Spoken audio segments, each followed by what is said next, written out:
Yashika you are mine. अब आगे याशिका जैसे ही ऑफिस में एंटर हुई, सब उसे अजीब नज़रों से देख रहे थे, क्योंकि पसीने की वजह से उसकी शर्ट उसके बॉडी पर चिपक गई थी, जिसकी वजह से उसकी शर्ट के अंदर की रेड ब्रा झलक रही थी, जिसे देख लड़कों ने अपनी नज़रें झुका ली। याशिका ने शर्म से अपनी नज़रें झुकाई और अपने स्कर्ट को अपनी मुट्ठी में कस लिया।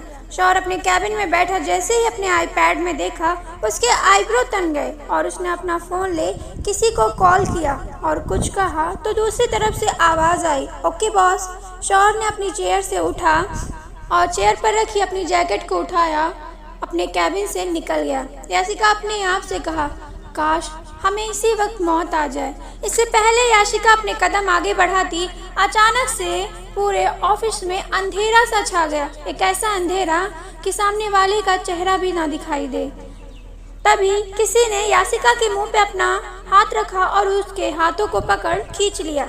जिसने याशिका को खींचा था उसने याशिका को वॉल से सटा दिया और उसके सामने खड़ा हो गया और अपने दूसरे हाथ से लाइटर निकाल जैसे ही जलाया, याशिका को सांसें रुक गई। वो काली गहरी आंखें देख याशिका उन आंखों में देखने लगी। ये शख्स कोई और नहीं, शौर्य था। शौर्य को अपने इतने करीब देख याशिका की धड़कनें बढ़ती जा रही थी। शौर्य ने याशिका को आगे किया। शौर्य ने जैसे ही याशिका को आगे किया, याशिका के होठ शौर्य के शोल्डर से जा टकराए। शौर्य ने धीरे से याशिका के कानों के पास गया और कहा, नेक्स्ट टाइम आप इतने डार्क कलर की ब्रा नहीं पहनेंगी। शौर्य ने जैसे ये कहा, याशिका की आंखें बड़ी हो गई। वो शौर्य की बातों से जैसे जम सी गई थी। शौर्य ने याशिका को अपनी हाथों में ली हुई जैकेट को पहनाई और वहाँ से गायब हो गया और कुछ ही पल में लाइट्स आ गई। फहद ने जैसे ही अपने साइड में देखा तो याशिका नहीं थी। फहद ने आवाज़ दी, मिस याशिका। याशिका याशिका स्टैचू बन शौर्य की बातों में खोई हुई थी। फहद की नज़र जैसे याशिका पर गई, वो याशिका के पास गए और कहा, मिस याशिका। फहद की आवाज़ सुन याशिका होश में आई और कहा, यस सर। फहद ने कहा, आप यहाँ क्या कर रही हैं? अंधेरे में आप चल कैसे सकती हैं? और हाँ, यह बॉस की इजाज़त के बिना कोई इधर उधर नहीं जाता, तो आप अगर अपनी सेफ्टी चाहिए तो बस अपना काम करिए। और कहा, चलिए। और सभी एम्प्लॉय से मिलाते हुए कहा, कि हैं याशिका, शौर्य सर की पर्सनल सेक्रेटरी और पर्सनल असिस्टेंट भी। याशिका ने जैसे ये सुना उसने अपने मन में कहा, ये जल्लाद पागल है क्या? Personal secretary.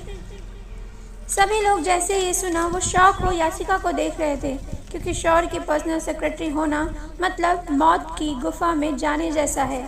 सभी याशिका को अजीब नज़रों से देख रहे थे, क्योंकि याशिका के ऊपर शौर्य की जैकेट थी। फहद याशिका की तरफ बढ़ा और कहा, मिस याशिका, आप हमारे साथ आइए। याशिका फहद के पीछे चली गई। लंदन, एक लग्जरियस रूम जहाँ की हर एक चीज़ ब्रांडेड थी। काउच पर बैठा यंग हैंडसम सा लड़का अपने फ़ोन को देख मुस्कुराए जा रहा था। तभी उसके डोर पर नॉक हुआ। उस लड़के ने कहा, अंदर आ जाइए।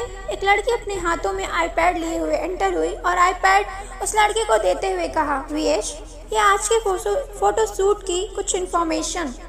ये लड़का कोई और नहीं, वीर था।